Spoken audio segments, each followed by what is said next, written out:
so it's asking, I don't need all of my required minimum distribution. Do I have to take that? So that's really interesting, actually, because that's unfortunately fairly common within my practice, where people have built up a lot of money inside of retirement plans, and then as they get older, they're required to take out more and more and more out of those. So let's say, you're supposed to take out $30,000 out of your retirement plans, and you really don't want to because you don't want $30,000 to end up on your tax return, and maybe you only need 5 or 10 of that to really live off of, for that year.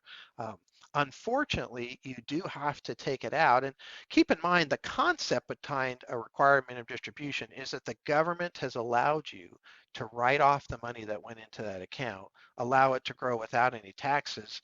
And they're basically, pushing money out of those to create taxable income, which of course partly goes to them. So uh, that's why it's there. There's no real way around it, except if you do charitable contributions, you could give a portion of that away, and then that does not end up on your tax return. So that, again, it depends on what you're trying to do.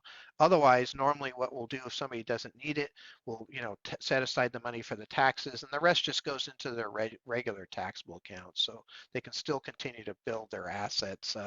But yeah, there's no way around that other than the charitable contribution.